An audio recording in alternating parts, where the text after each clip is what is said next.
a real indicator of like whether you're on the wrong path is if you have like hobbies or things you like doing or creative things you like doing and they disappear. If they disappear, that's a red flag. Hey guys, welcome to Creators Campfire. I'm your host BHAV, and in this week's episode, I sit down with Paul Millard, author of the fantastic book, The Pathless Path, which I read at just the right time because it basically questions this default path that so many of us are on in our careers. And in this episode, Paul spoke to me about what it was that ultimately led him to question his traditional successful career, aka the default path, and really figure out what it was that he wanted to do with his life. And then he then talked about how we can all figure it out for ourselves so we know what it is that we want to do with our lives and how we can go about creating that, which I think is such an important conversation for us all to have.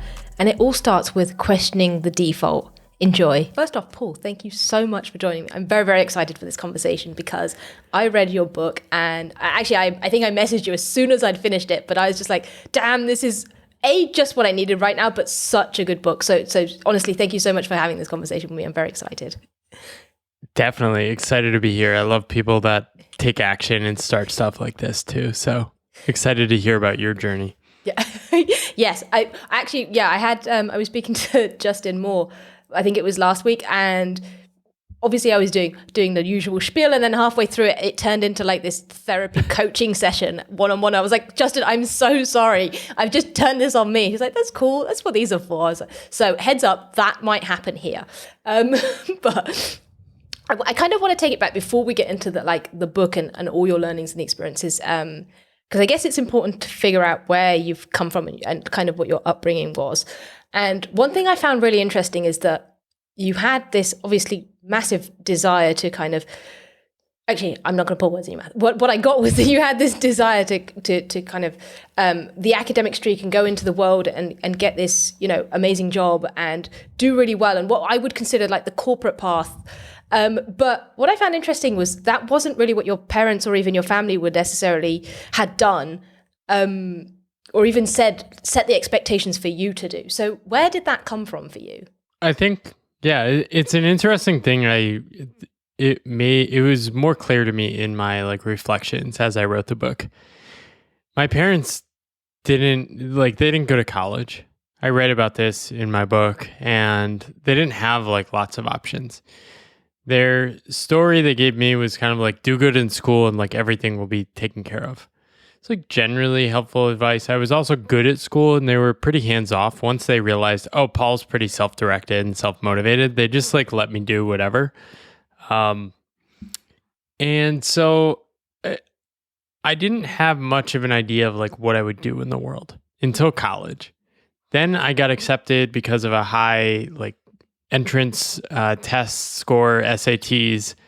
I got into the honors program and I got in with all these people that went to private schools in Connecticut, had parents that had really high expectations. They had bold dreams. They were already thinking about careers and grad schools and how grades play into that. And I sort of just soaked that up a little. Now, I'd never had the extreme anxiety people had of oh my God, if I don't do these things, my life's a failure. Never really had that. I don't resonate with a lot of that. And that is very common in these elite competitive paths. But it was more oh, people around me are pushing towards bold goals. I want to have them too. And it was also just a disappointment with the options I had. I did a few internships at Fortune 500 companies, industrial manufacturing type companies, and it was just so boring. There were just too many grown men that were just accepting that you should sit around in an office all day and it doesn't matter if anything you do is important or has any meaning or has any tangible effect in the world. I wanted more, and so these prestigious paths of strategy consulting hit me in two ways. One was okay, I could be an impressive young person. I was an insecure young man. I was still pretty socially awkward when I was in college and stuff. And two, I genuinely thought it would be more interesting. Working on these strategy problems, working with a lot of smart people, working on different industries and things. And I think that was mostly right. the thing is, like, I didn't really know, like, I wasn't thinking at all about, like, what kind of life do I want? At 18 to 25 years old, it's just like, what do I do to be successful? What comes next? And that's very American too. Like, American is like, if you're making good money and if you have like a good job, like, nobody ever asks you anything else really. Just like, you're assumed to have it figured out. Yeah, I think that's very true. And actually, I think that's also probably the mentality I grew up with as well. And it's it's not really a great mentality. But I guess when you're having those thoughts and you're kind of questioning, like, well, not even questioning, but when you're sitting there going, hang on, this is boring. This is definitely not what I expected. If I put myself in that position, I would probably question myself and go, is there something wrong with me? Like, am I missing something here? Did you ever have those thoughts, or were you just like, dude, hang on, this is so not what I expected. Hang on, I just need to get out. So I failed to break into any of these companies I wanted to work for after college, and started applying again a year after I graduated, and eventually landed a job at a consulting firm. And at that point, I had worked at GE for a year and then worked at a consulting firm, McKinsey and Company. I found the experience at McKinsey and Company so incredibly awesome. Like, I really loved it at first. It was so much better. People were faster. People were challenging me. People wanted to help me improve. They invested in training more. Like, the perks were really generous. Like, I worked with a lot of other young people. We had like lively office conversations for lunch. Like, we all worked on like different topic areas. It was really vibrant. I loved those 2 years. Still, those 2 years are like the best 2 years I've had of like work, I think. I think the thing I didn't realize is that once you're in that kind of world, everyone around you is constantly aiming towards the next step. So eventually everyone I worked with left that office. It wasn't like I could have just stayed and kept enjoying that. Everyone leaves. There's always new people coming in. People move on to like grad school, more ambitious companies. Like, they join global nonprofits. They travel the world, all these things. So everyone in those worlds is like always oriented towards the future. Everything you do in the present is for a trade-off in the future. And so I sort of just like rode the wave. Like, I went to grad school. I went to a good grad school. And then I didn't really know what I wanted to do in grad school. I just ended up going back into consulting. And then years and years of that, it was just like, what am I doing? Yes. Okay. I just want to pause there because I realize we've gone off and talked about the book. It's this book, guys. It's The Pathless Path. It's a wonderful, wonderful book, and I highly recommend it. I will link it. Yes, I honestly. I will link it in the show notes and under the video description, depending on where you're watching or listening. So I know you left a bunch with Ali, and I'm incredibly grateful because, like I said, it just hit me at just the right time with all the right words. So you're kind of now questioning, I guess, in like, if we take where you are at this point, you're questioning why, well, not even why, but like what the purpose is, or like if there's no progression, if I don't want to progress here, or like what is the point of kind of being on this hamster wheel or whatever? What do you think the options are to you? Because I have definitely been in that position. So a tiny bit of backstory. So I worked in the corporate world for ages, background in kind of accounts and data analysis and that kind of stuff. And I think in the back of my mind, I was doing it, but very similar to you, I was doing it because that was just the path. I was doing it because that's what I was told to do. I'd go to school, I'd go to uni, I'd graduate, I'd go get a job. And that's the life. That's kind of tick, tick, tick these boxes. But there was always something in the back of my mind that was like, hang on, there's a nagging feeling. This doesn't feel right. I'm constantly not fulfilled in some way, right? And to me, it was always like, oh, I need to progress more. I need to progress more. I need to progress more. I need that job. I need that job. I'm just not in the right department. What were the kind of thoughts that were going into through your mind, and how did you deal with them and think about what the options were? Because I didn't think there were any options for me. Same. I think my unquestioned assumptions were that I would work full time for the rest of my life and that there were no other options. Now, they were unquestioned, which means I wasn't even actively thinking about them. So what I was doing was creating a box for myself in which my anxiety could only be answered by getting another job, right? Or like changing my circumstances within the context of full-time employment. So it was like, I didn't know what I didn't know. Yes. And now this seems so obvious.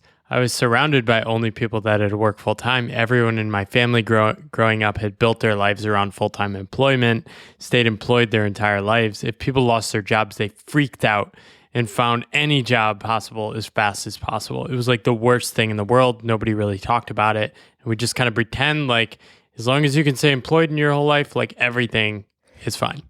Yes. Right? So true. So for me, I think the seeds were planted very early. In those internships in college, I looked around and I was like, I don't want to be one of these dudes sitting in a cubicle at 50 years old, kind of being like just passive and grumpy. And that always stuck with me. I think two things that made me really think a little more deeply were losing my grandfather, and just sort of having that. I think this happens when people lose like with that first person that's important in their life. I was lucky that I didn't really lose anyone until age 25. And I lost him, and it just sort of like recentered me and was like, all this work stuff I'm doing is kind of silly. Like relationships are important to me. I really like spending time with people and I value it. And then having a health crisis after grad school. So I basically got a really bad case of Lyme disease and had to take leave of absence from work and basically more or less focused on healing and recovery for 2 years.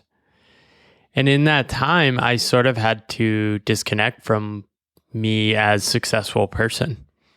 I was just a blob laying on a bed, like hoping my body healed. And I sort of asked myself, like, what's my worst case scenario? Worst case scenario is like being with family and I couldn't work for the rest of my life. And it was like, that's not so bad.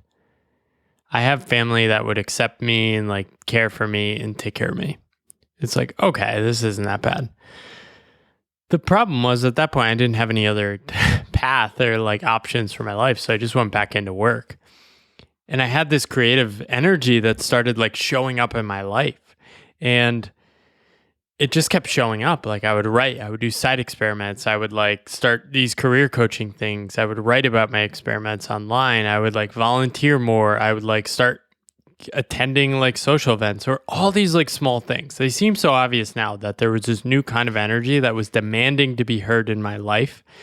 And I had finally like decentered work enough to let them blossom.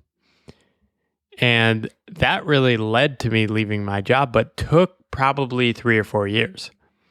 I guess hindsight is a wonderful thing. You're right. We can sit here and go, hang on, that seems so obvious. But in the time, at the moment, in that time, it would have been like, what?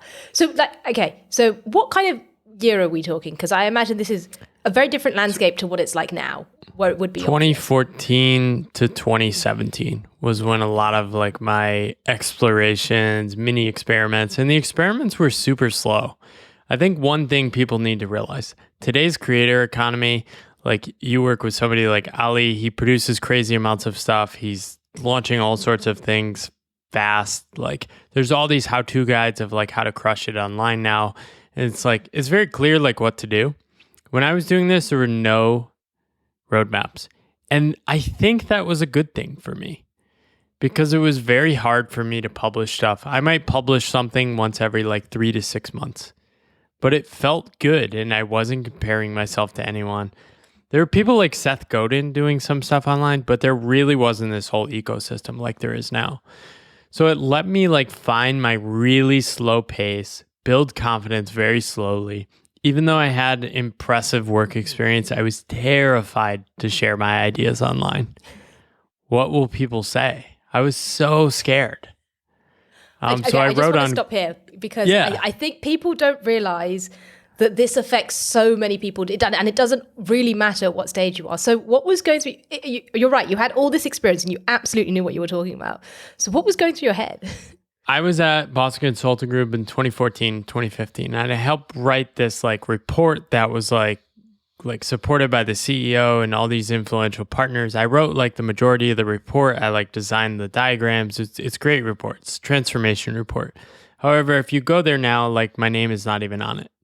My name is not on it. It's in the notes and acknowledgments, but because they decided to put senior partners' names on it because it would get them more publicity and help the firm make more money. the lesson being you are not old enough, you're not experienced enough, you're not wise enough to share your ideas and put your name on stuff, right? So I really like internalized that. And it was like, who am I to be saying stuff? So you start putting things out there in public. And when you first start creating, your stuff is dumb and stupid. This is the thing you can't avoid. But you need to like realize that it's all just about like, oh, there might be something worth finding in this. Like there was always a spark for me when I would write, and I always knew to like follow that. And like my stuff looking back now is so cringe, but I'm so glad like I kept going. Yeah, I think they say that if you don't look back and cringe, it means that you haven't grown, right? So it's good that you do that, but you're right, you have to start somewhere. And it is going to be terrible at the beginning, but if you don't do it, you're never, ever, ever going to improve. Like, how would you have become Paul Millard of today had you not started back then, right? Yeah, I started on Quora. So Quora just has questions. You log in and you put in like your background or interests, and it just asks questions. So what I did in 2015 or 2016, I forget, I just decided to answer a question at the beginning of work every day. So I did that for like 3 months. And in that stretch, I started sharing about my health journey, which I like had written something, but was too scared to write it. And eventually, like, what's one of the most impactful things in your life? And I wrote this post, and it went viral on Quora. And it got like, I don't know, 500,000 views. Wow. And I was getting comments from all around the world. And people were saying all these like incredible things like, oh my God, thank you for sharing this. This makes me feel heard. Like I feel seen. Like this makes me feel better. Keep writing. This is inspiring. Thank you. 99% positive. I was like, oh, all right. I'm onto something here. Yeah. And so that's kind of stayed with me for the last 6 years, is like, that's who I write for now. And when people reach out like you about the book, it's amazing. That's better than all the money in the world. It's so cool because I also know the secret, which is like, you're just like me. You're on a similar journey. Like, I'm not special. You're on your own amazing journey, and I'm going to learn from people like you too. That like, honestly, that's so cool. And yes, I wish I could follow in your footsteps, and maybe in a few years I will be where you are. That's very cool. So hang on. So you are obviously now writing online. You now see the purpose. You now see like the benefit of it and what it means to you and what it means to other people. But you still are kind of going back to work-ish, right? There's no, hang on, this is my thing. This is now maybe still a hobby. Like, what's the plan at this point in your mind? It's shocking how little thought I put into any of this. Like, it was at that final job, I worked there for like 2.5 years from 2015 to 2017. I just was getting increasingly frustrated. The pace of work there was so slow. I had a manager I didn't get along with super great, and just got increasingly frustrated. I realized also what was happening now was a certain type of burnout, which was a disconnection of like me spending so much time on things I didn't actually care about. And that disconnection at the same time I was having this writing stuff that like I was excited about, just became too like painful. And I decided to walk away. I didn't decide to walk away and like, oh, I'm going to do this creator and become a writer. It was like, I'm going to become a freelance consultant, which is just an independent version of exactly what I did in my day job. And that's all I had as an imagination. I had no plan. I didn't get my first paycheck for like 3 months until after I quit my job. It really had no plan. And it wasn't until I started freelancing and like finding my footing, and also like having a little more space in my life in which like the writing stuff was blossoming a little more. Just like I was feeling more energized. I was like, oh, this like feeling, I'm going to keep following this. And that's when it like about 9 months in, I started doing a little more experiments around like, okay, what if I just like spent a month around like my writing and podcast and stopped looking for paid work? And that's sort of when I started giving myself permission to follow this weird path.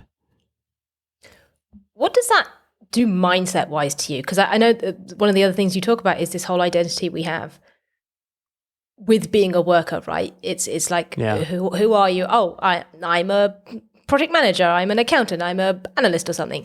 How does that kind of fit in here? And yeah, how did you navigate that, like mindset, headspace wise? It was all coinciding. I think becoming self-employed really exposed me to the reality of how much we build our lives around full-time work and how strong that meme can be and how many people believe in it as like the only way to live an adult life. And that's when I discovered Andrew Taggart's writing. It was the same time I decided to take that break and orient around writing. And he had this article that said, if work dominated your every moment, would life be worth living? It was like, oh, God, such a heavy question. Most people are like, what a dumb question. I wanted to answer it, and I didn't like my answer. I was like, no. So I've always had this sort of like burn it to the ground tendency while still being pretty pragmatic about not actually doing that. But I had a good thing going with the freelancing, and I was just like, what if I just stopped freelancing for a year? Like, I had the sense I wanted to experiment with like non-worker mode. I didn't really know what I would find, and it wasn't until like a year later in which I realized, oh, I have tapped into this new mode of being, and it's the secret to like everything that might come in the future. Yeah, that's cool, because I guess that identity thing is, again, if I look at myself, although I left the corporate world, I have just gone straight into another full-time job. Yes, it's a very different, very cool, creative job, but I still, like, to me, there was security there still. It's like, oh, I'm working for someone. I still have that, I have a job thing, and it's still incredibly scary to think of myself going out almost for myself. Do you have any kind of advice on, although that question was a very good question to ask. I like that question. I might mull over that one after this. But do you have any advice on kind of overcoming those thoughts, or just, kind of getting comfortable with those thoughts and imagining what life might be and entertaining that possibility? Yeah, so I think I call this meme first thinking, like the meme of I should do my own thing. I think we should avoid meme first thinking. I would start with like what you actually value and like try to figure out the costs you're actually paying. Like, what do you value? Where are you lacking it in your current setup? And then if you are lacking it, what costs are you paying? And then are you actually willing to pay those costs? So what I mean by that is, okay, I am giving up a certain amount of freedom. I can't live anywhere I want. I can't like wake up and do what I want most days. And there's a cost there, but am I compensated for that in things I actually value, right? So you might get, the learning for you might be incredible. And it'll be like, this is worth it for me. And this is the trick, is like, you need to, like, I sense a lot of people when they talk to me, they have these fears of like not going to do their own thing or like getting stuck in a job. However, like their current situation, they actually like, right? So the key is like just making sure you have some sort of reflection exercise such that you can keep opting into your path, right? A lot of people I'll talk to, I'll say, okay, if you're in this same situation 10 years from now, how do you feel? They're like, terrible. No, can't do that.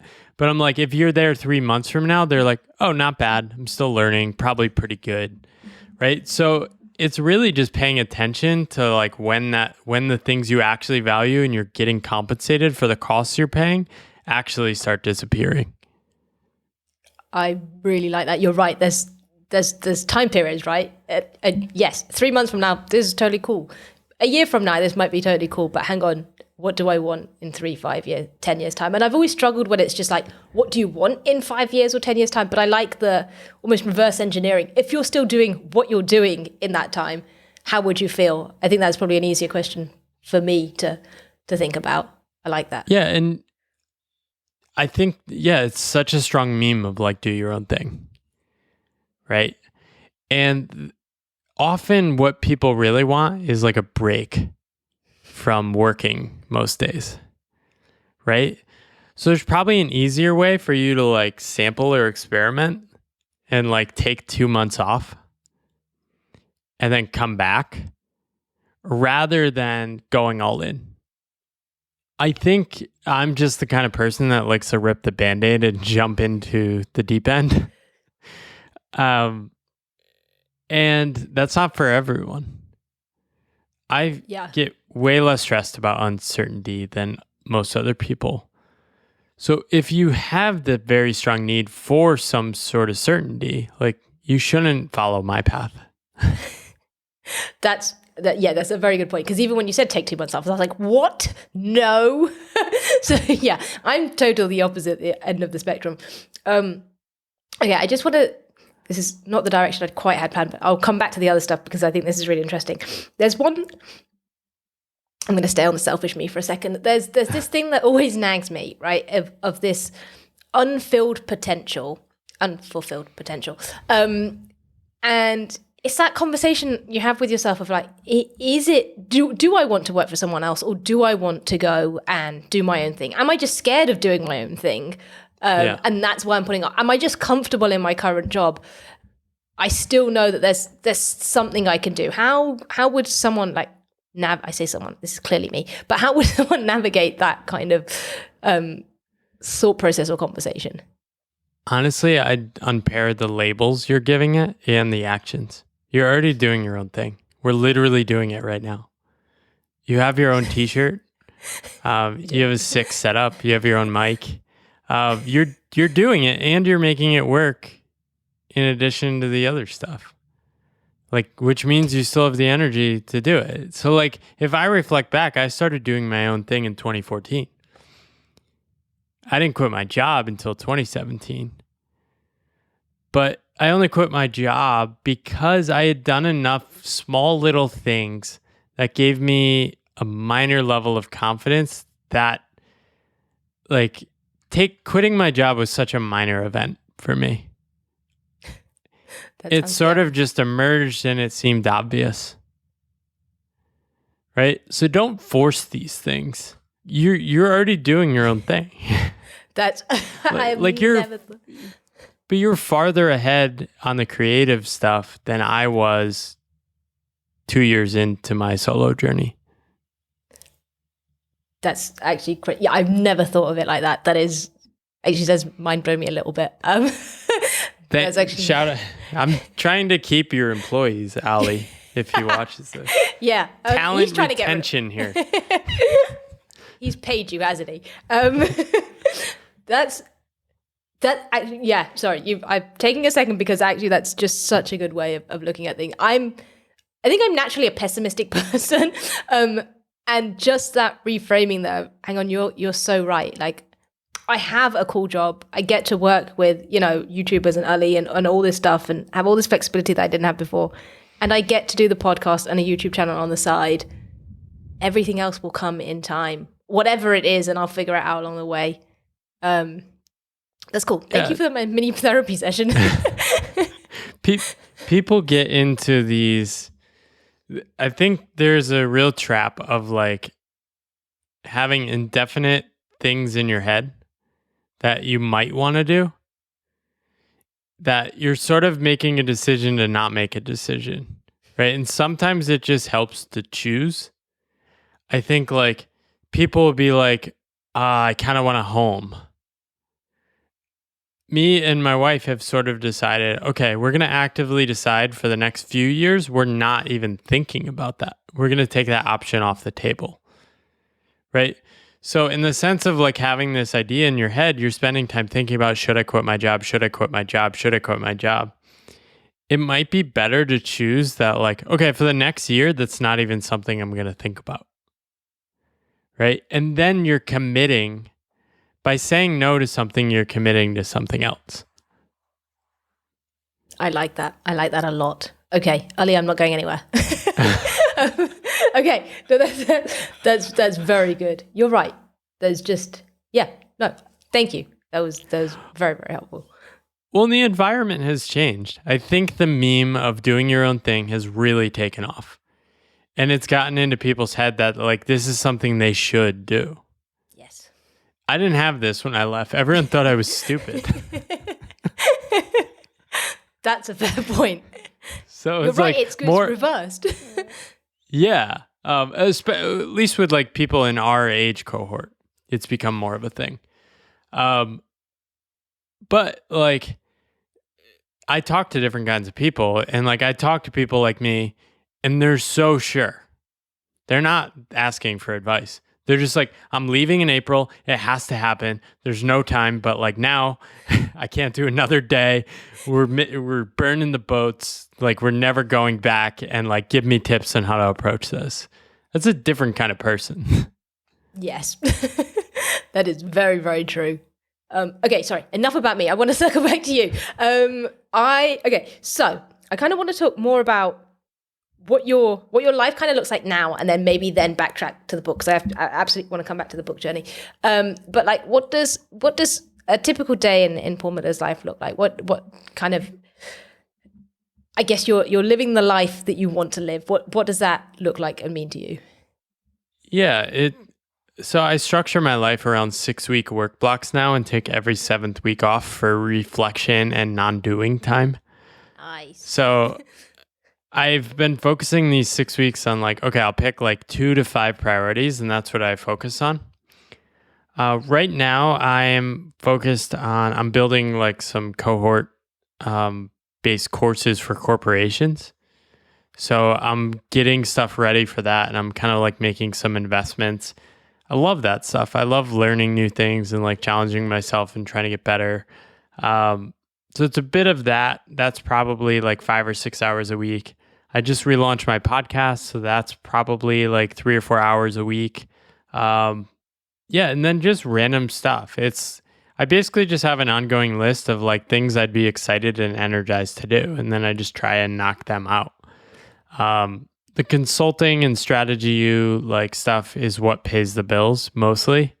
And then it's just like continuing to like say yes to experiments, tweaking things. Every week is different. Every day is different. Today, I did a call with one of my clients, and then I did a live curiosity conversation on YouTube before this. Now I'm having a call with you. And then after, I'm going to play pickleball in the park with my 3 aunts, all of which are cool. Retired. I love that. So that's fun. Yesterday was more full. The morning, I didn't really have anything going on. And then I started working at like 1. I had a call with a friend. I had a call with another person around like online learning stuff.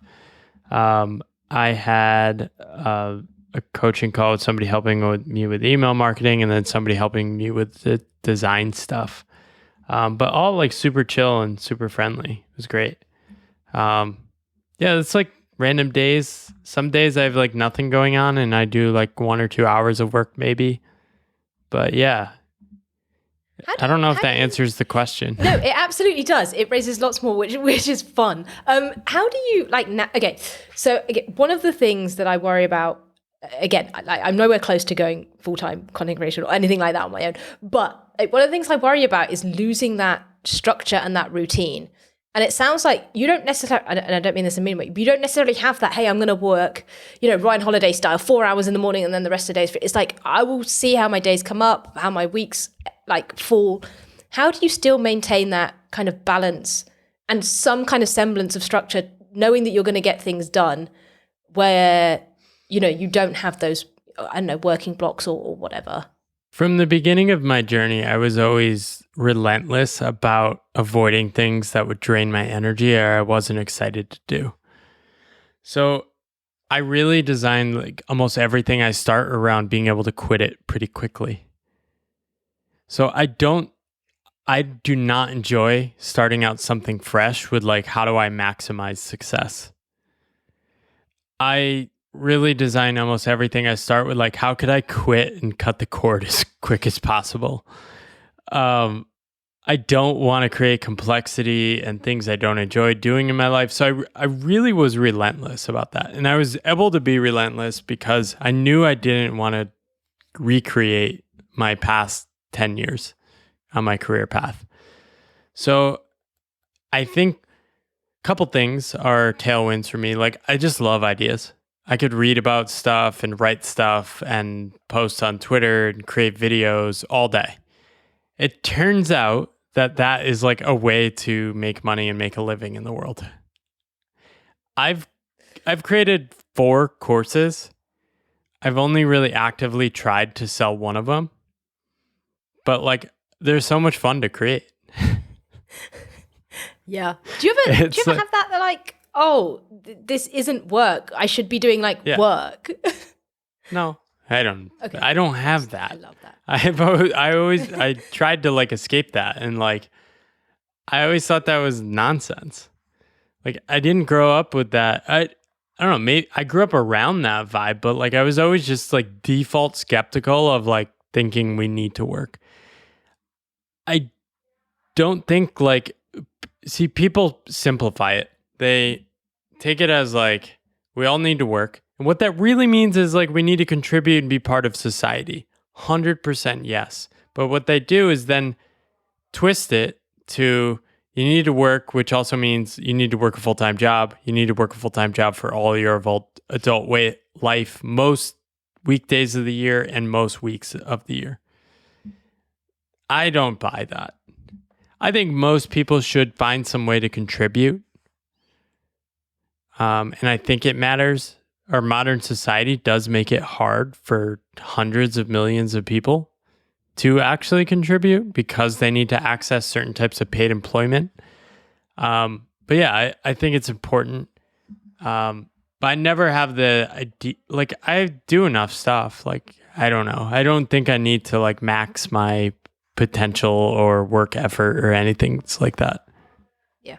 No, I think that's a really cool mentality. I think that's something I struggle with because even, and I'm sure like lots of people do this, but you know, with the standard 9 to 5, not that my hours are 9 to 5, but like you're kind of sitting there and you're almost doing the hours for the sake of doing the hours and ticking the box, right? It's like, I should be working, therefore I'm just going to sit staring at my computer for an hour, even though I'm not actually working and not doing anything else. Versus like if you just took an hour break, like, there's probably no difference, or doing something else. I think that, I think that's a mindset that we just kind of have, in that you work 9 to 5 or the equivalent, and that's when you're at your desk or whatever, and then anything outside of that is your time. Which is it's a rather new thing. We've had capitalism for like 400 or 500 years, and we've had this like modern office industrial worker for like 100 years. It's like totally made up. We can remake it again. Let's do that. That would be wonderful. Okay, I guess I've skipped a big chapter, and there's probably a very exciting chapter, is the kind of going from writing is still a hobby, or it was just starting to flourish, to like living the life that you're living now. What were the kind of things that, obviously you've mentioned the Quora post, but what were the things that kind of took off, and how did your kind of journey go in those, I don't know, I guess couple of years? Yeah, I mean, what kind of life do you think I'm living? Like, what do you mean by that? what I mean is, I guess you, like, look, again, looking from the outside in, and from what you've just said, you have this, you don't have the corporate job, right? You are doing you make the rules, you do the work you want to do when you want to do it, and you, I don't know, get to travel and do all the digital nomad stuff as and when you want to. And you get to create content online, is what I'm seeing from the outside, versus where you were still consulting. I guess consulting is probably slightly different because you'd started to freelance. But obviously you had to build that up. And like I said, coming back to, you wrote a book in the process. I don't want to, and I have glance over the fact that you wrote a book, which is very, very cool. So yeah, it's just kind of those steps that went from, hey, I'm writing because I've realized that this is really cool and I really love it, to, hang on, this is a bigger thing, to now I've realized that life wasn't for me. I'm happy now. Yeah. So it still feels weird, is the short answer. It feels normal and it feels weird. Like, every day is a weird experience. Like, I'm constantly like, I always do think about like, I don't really know what I'm doing. And trying to figure out the next steps and those kind of things. At the same time, I do like this feels normal now. So it feels totally natural. Like I'm constantly figuring it out. I'm making money in different ways. I'm trying different experiments. But like, I think the question you're asking is like, you sort of like, quote unquote, made it as like a writer. Like that doesn't feel real yet. Like I've just been writing consistently and just happened. Like my book was like a synthesis of like what I had been already writing about and what I had already thought. The writing project was incredible. It was like an amazing way to like do something I had sort of tested that I actually liked. I really like writing. That's why I decided to write a book. I didn't really care about the outcome. I just wanted to share it with people like you who might be like, oh, hell yeah, this makes sense. But like I can't sustain my life on like writing yet. And I don't see myself as like a writer, like big W writer. I more see myself as sort of the same thing, as like I'm continuing to try different things. I don't really know what the mix is. Like maybe for me, the mix is really always a changing mix, and that's what gives me a lot of energy. Actually, that's a good point, because again, I I always do things in either extremes or like black and white. It's not, hey, I was a full-time worker and now I'm like a full-time writer or whatever. It's, hey, I'm doing some cool things, and it's a mix of things, and that's what keeps it exciting, right? Is I'll do this sort of stuff now, I'll take on that project, I'll do a bit of consulting as and when I feel like it, and that's what makes it a fun life for me. Yeah, for sure. It's a constant, like, there's sort of a lag. Like every time you like shift to like a new level on the self-employment path, there's no promotion. Nobody's realizing you're getting a raise or anything. You sort of have to like reflect and pause to like look back and say like, oh, I did reach this new level of confidence or comfort or capability. I need to celebrate that. I've been trying to do that more in the last year. Like I was really scared of being more ambitious. Like I used to look at people like Ali and like other creators who are very ambitious and be like, oh, I couldn't do that. Now I'm like not so sure. I think I've just found my footing on like being able to do things I actually like doing. And like I've pushed the edges on like, I wouldn't even use the word ambitious. It's more like, how do I be more boldly who I already am, or like what I already know I like doing. Like the book project really pushed me beyond my capabilities. It was hard, it was challenging, but it was one of the most rewarding projects of my life. So how could I keep being ambitious in that way? Right? And the whole reason I chose to write my book is because somebody was like, you should scale your course to like a cohort-based course. And if you do all these impressive launches, I'm sure you know all about this, like it would succeed. And I have enough business sense to know that like they were exactly right. But then the question was like, what would I do if I made more money? It was like, oh, I'd write. It was like, okay, I should spend the year writing a book then. Right. So I'm constantly trying to do that. And then like this past year, I have been a little more ambitious, and it's just kind of funny to be like, oh, like I did that and I'm fine. I didn't create a job for myself. I have like my footing. So, and this is a reason to like, just be aware of your circumstances. The longer, I think I write in the book, the longer you spend in a path that's not yours, the longer it will take you to find a path that is. Right? And what I mean by that is not like in your situation where you might be liking what you're doing and challenge, and like a real indicator of like whether you're on the wrong path is if you have like hobbies or things you like doing or creative things you like doing and they disappear. If they disappear, that's a red flag. And a lot of things started disappearing on my path. And then when they started to reemerge, I just had so much unlearning to do of like, you're not old enough to do these things. You're not experienced. You don't have the right title, all these things.